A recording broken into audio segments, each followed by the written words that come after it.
জয়পুরহাটের পাঁচবিবি উপজেলা ইমারত নির্মাণ শ্রমিক ইউনিয়নের সদস্যদের সঙ্গে মতবিনিময় সভা অনুষ্ঠিত হয়েছে। শনিবার সন্ধ্যায় পাঁচবিবি রেলওয়ে স্টেশন সংলগ্ন সংগঠনের নিজস্ব কার্যালয়ে এই সভার আয়োজন করা হয়। আব্দুল কাইমের প্রতিবেদনে থাকছে বিস্তারিত। উন্নয়ন, শ্রমিক অধিকার ও সংগঠন সুসংহতকরণ নিয়ে আলোচনায় প্রধান অতিথি হিসেবে বক্তব্য রাখেন বিএনপির কেন্দ্রীয় কমিটির নির্বাহী সদস্য মোহাম্মদ ফয়সাল আলীম।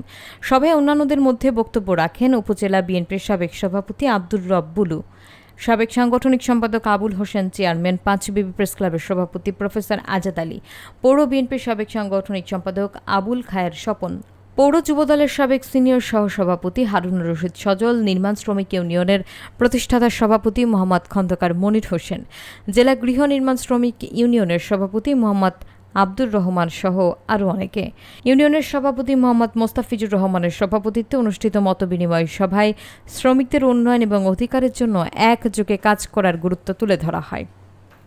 থানা বিএনপির সাবেক সংগ্রামী সভাপতি, দীর্ঘদিনের সভাপতি, আমার পরম শ্রদ্ধাভাজন নেতা বীর মুক্তিযোদ্ধা আব্দুর রব বুলু, পাঁচবিবি থানা বিএনপির সাবেক সদস্য সচিব, কালীঘাটা ইউনিয়ন পরিষদের সাবেক চেয়ারম্যান আবুল হোসেন সাহেব, আমার সাথে আগত জয়পুরহাট জেলা স্বেচ্ছাসেবক দলের সিনিয়র যুগ্ম আহ্বায়ক সহ নেতৃবৃন্দ, আজকে এই ইমারত নির্মাণ শ্রমিক করেছেন বা ওনার সাথে সমসাময়িকভাবে ছিলেন এবং আজকের এই অনুষ্ঠানের শ্রমিক ইউনিয়নের সভাপতি, সবাইকে জানাই আমার সালাম, আসসালামু আলাইকুম।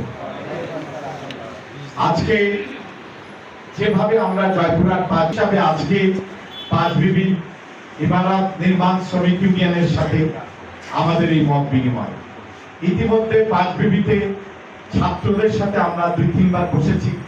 কেমন পাঁচবিবি দেখতে চান শীর্ষক আলোচনা অনুষ্ঠান করেছি।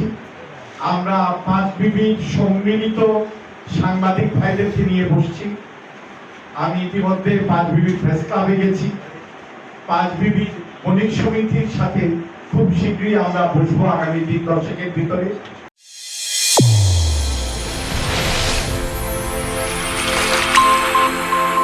চ্যানেল A1 হৃদয়ের স্পন্দন।